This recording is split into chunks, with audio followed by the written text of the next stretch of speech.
Iniciamos hoy nuestra exploración de un material que nos invita a mirar el liderazgo y el trabajo desde un ángulo, bueno, bastante distinto. Nos vamos a centrar en el primer nivel que propone, que llaman consciencia. Esto está extraído de un texto llamado Meditatio. Eso es. El punto de partida es una cita bíblica, bastante potente, la verdad, de Efesios 5:14. Sí, Dice, despierta tú que duermes, levántate de entre los muertos y Cristo te iluminará. O sea, esta llamada a despertar ya marca un poco el tono, ¿no? totalmente. Es el eje central de esta primera parte. Nuestra idea hoy es, pues, desentrañar cómo esta fuente propone un cambio de perspectiva en el liderazgo. Plantea pasar de la típica presión por los resultados, las cifras, los logros, vamos, lo de siempre, a una vivencia del trabajo que priorice más el sentido, el propósito. Lo entienden como un servicio e incluso desde su óptica particular, claro, como una vocación divina. Vamos a sumergirnos un poco en esta visión. Efectivamente. Y es importante aclarar desde el principio, creo, que estamos tratando con extractos que tienen una perspectiva espiritual muy concreta. Es de raíz cristiana y está aplicada al mundo profesional. Claro. El objetivo aquí es comprender en profundidad cómo este texto articula esa idea de liderazgo consciente, de ese despertar, pero siempre dentro de su marco conceptual específico. No se trata de evaluar si estamos de acuerdo o no, sino de entender qué dice y cómo lo dice. Vale, perfecto. Pues a ver, vamos a desgranar esto. El concepto clave es este despertar. La fuente insiste en que no es el despertar físico de cada mañana, obviamente. Claro. Se refieren más bien a un reconocimiento interno, como una toma de conciencia de haber estado quizá dormido, ¿Dormido por qué?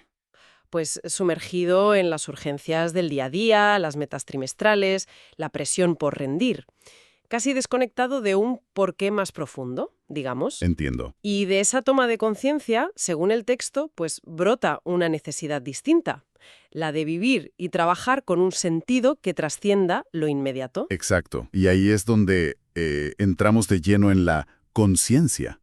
Lo fascinante aquí es cómo redefine la esencia misma del liderazgo. La propuesta es un desplazamiento, bueno, yo diría que radical, del liderazgo entendido como poder y dominio, Lo habitual, sí. a un liderazgo concebido fundamentalmente como servicio. Y entonces el trabajo, claro, deja de ser simplemente una ocupación o una carrera, para convertirse en lo que el texto llama una vocación divina. Vocación divina. Suena fuerte. Sí. La idea subyacente es que la responsabilidad es gestionar personas, administrar recursos, tomar decisiones, te son confiadas por Dios. Y el líder actúa como un administrador, un custodio de esa obra, no como el dueño absoluto del poder o de la empresa. Es una visión que, de alguna manera, invierte la lógica habitual del poder, ¿no? En lugar de acumularlo, se trataría de administrarlo con una finalidad que, según este texto, va más allá del propio líder. Precisamente, implica una relación diferente con la autoridad. Ya no es mi empresa, mis empleados, mis logros, sino la tarea que me han confiado, las personas a mi cuidado, los recursos que debo administrar. Este cambio de perspectiva es el núcleo de ese despertar consciente que propone el texto. Y para mover a la reflexión, el material lanza unas preguntas bastante directas, casi incómodas, diría yo. Ajá. Preguntas al líder como, ¿estoy guiando esta organización como una comunidad de vida, donde las personas importan por sí mismas? ¿O la estoy usando quizá como un instrumento para mi ego, para mi ambición? Preguntas potentes. Y otra clave, ¿mi forma de liderar es fuente de luz? ¿Inspira, eleva? ¿O por el contrario, genera sombra, miedo, desconfianza en el equipo? Son preguntas diseñadas claramente para provocar una introspección profunda, para evaluar las motivaciones reales que hay detrás de las acciones de liderazgo. No buscan respuestas rápidas, me parece a mí, sino un examen de conciencia sostenido. Sí, sí, totalmente. Y me llama mucho la atención cómo el texto lleva esta idea de encontrar lo divino, como dicen, a lo más cotidiano del entorno laboral. Describe una transformación casi simbólica del espacio y la acción. Por ejemplo. Pues mira, dice que el trabajo mismo se convierte en un altar, un lugar de ofrenda. La oficina, el despacho que a menudo vemos como centros de poder o de estrés, pues los resignifica como santuarios, espacios para el discernimiento, para conectar con ese propósito mayor. Santuarios. Sí, y cada decisión importante deja de ser un mero cálculo estratégico para abordarse como una forma de oración. Oración. Sí, como un acto de búsqueda de la voluntad divina en medio de los negocios. Es un lenguaje muy, muy potente que busca, digamos, sacralizar la rutina laboral.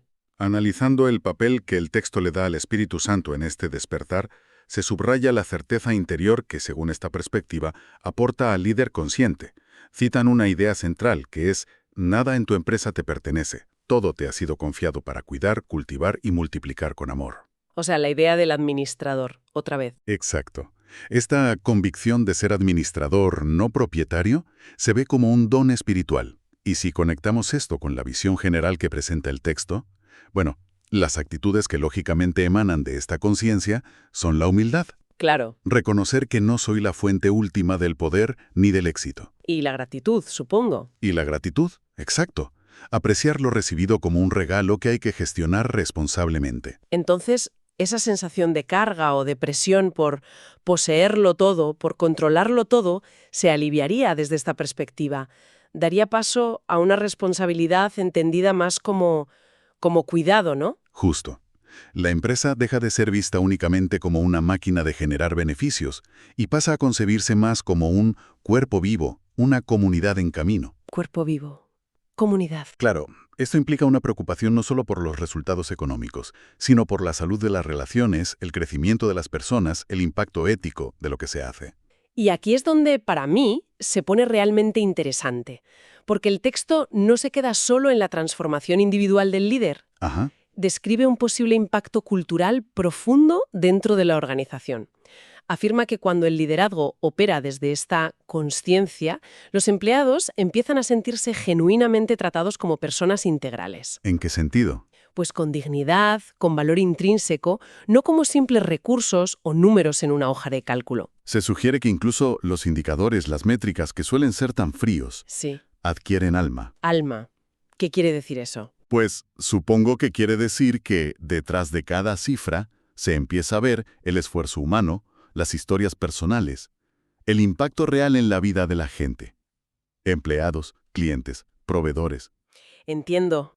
Las metas, los objetivos, ya no son solo hitos que hay que alcanzar porque sí, sino que se conectan con ese propósito mayor, con esa vocación de servicio que mencionábamos. Y esto lleva, claro, a un cambio radical en la forma de medir el éxito. El texto argumenta que el éxito ya no puede medirse exclusivamente por los beneficios o la cuota de mercado. ¿Y entonces cómo? Propone una medida diferente, los frutos. Frutos. Y lo sorprendente es que el primer fruto que señala no es externo, sino interno. ¿Así? Sí, la paz interior del propio líder. ¡Anda! Una paz que, según esta visión, nace de saberse fiel a la tarea confiada, independientemente de las fluctuaciones del mercado o los resultados a corto plazo. Esta idea de la paz interior como primer indicador de éxito es, bueno, bastante contracultural en el mundo de la empresa, ¿no? Totalmente. Desafía esa noción de que el líder tiene que estar permanentemente ansioso, luchando, compitiendo. Aquí se propone que la serenidad, la coherencia interna, son el primer signo de un liderazgo alineado con esta vocación. Y esto nos lleva a otra idea central que recorre toda la fuente, la afirmación de que el trabajo es espiritual en sí mismo. O sea, no se trata de añadirle actividades religiosas al trabajo, No. sino de reconocer la dimensión trascendente que ya está ahí, inherente a la propia actividad laboral, pero si se vive desde esta conciencia. Efectivamente, el texto argumenta que cada decisión empresarial, desde una contratación hasta una inversión o lanzar un producto, puede ser una oportunidad para lo que denomina construir reino. Construir reino, otro concepto teológico fuerte. ¿Sí? Dentro de su marco claro, esto significa actuar de manera que se promueva la justicia, la dignidad humana, la comunión, el bien común. Cada persona en el equipo es vista no como un subordinado sin más, sino potencialmente como un reflejo de Cristo, alguien a quien servir y ayudar a crecer. Vaya. Incluso los procesos económicos, que a menudo vemos como puramente técnicos, Sí, fríos. son interpretados como posibles actos de justicia y comunión, dependiendo, claro, de cómo se estructuren y qué valores los guíen. Lo que implica un cambio de paradigma, fundamental en las actitudes y los enfoques. El texto, de hecho, contrapone explícitamente las lógicas. ¿Cómo? Pasar de competir, ver a los demás como rivales, a cooperar, buscar el bien mutuo. De poseer, aferrarse al poder y los recursos, a custodiar, administrar con responsabilidad y cierto desapego. Ujú. Y demandar ejercer la autoridad como dominio, a servir, poner la autoridad al servicio del crecimiento de los demás y del propósito común. Son cambios muy profundos que, según el texto, solo son posibles a través de ese despertar de la conciencia y de la aceptación de una misión que trasciende el interés personal. Requiere una reorientación constante de la intención, de la voluntad. Claro, no parece fácil. Y el texto no se queda solo en la teoría, ¿verdad? También ofrece algunas sugerencias prácticas. Sí, así es. Para quienes quieran, digamos, cultivar activamente este nivel de conciencia en su vida profesional. Menciona, por ejemplo, participar en grupos de reflexión específicos que llama Camino con propósito, Así. donde líderes comparten experiencias y se apoyan en este enfoque. También sugiere buscar mentorías de discernimiento, un acompañamiento más personalizado para clarificar el propósito personal y profesional a la luz de esta visión espiritual. Y propone integrar prácticas concretas en la rutina laboral. Algo tan sencillo pero significativo dentro de este marco como dedicar unos minutos diarios a la oración o la meditación en el trabajo. Dentro del trabajo. Sí, pone el ejemplo de 5 minutos al inicio de la jornada para centrarse y ofrecer el día. Sugiere también organizar encuentros voluntarios dentro de la empresa para compartir momentos de gratitud, reflexiones o lecturas inspiradoras. Menciona leer pasajes del Evangelio, si el contexto lo permite y la gente quiere, claro. Entiendo. Voluntario y respetuoso con el entorno. Exacto. Incluso va más allá, planteando revisar la misión, la visión y los valores de la compañía. Propone preguntarse, ¿están estos elementos estratégicos alineados con los principios éticos y espirituales que emanan de esta visión del trabajo como vocación? Es una llamada a la coherencia. Sí, coherencia entre lo que se dice creer y lo que realmente se practica en la estructura y la cultura de la empresa. Todas estas sugerencias buscan en el fondo anclar la conciencia en hábitos y estructuras concretas, para que no se quede solo en una idea bonita, abstracta, sino que sea una forma vivida de liderar y trabajar. Y el mensaje con el que cierra esta sección sobre la conciencia es muy potente. Creo que encapsula bien todo este cambio de enfoque. Se apoya en una cita que califican de inspiradora. Cuando Dios te confía una tarea, no te pide resultados, te pide fidelidad.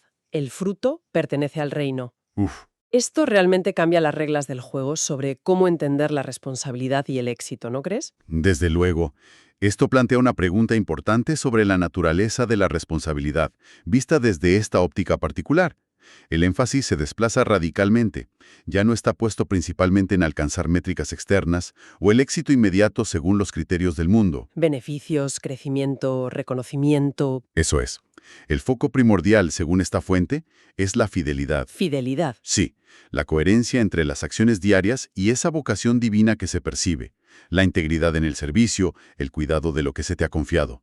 Los frutos, los resultados positivos, que pueden ser económicos, pero también sociales, humanos, espirituales, se ven como una consecuencia de esa fidelidad, algo que pertenece a un plano más amplio, al reino, dicen, y no necesariamente algo que el líder pueda controlar o atribuirse por completo. Entonces, resumiendo un poco, ¿qué significa todo esto?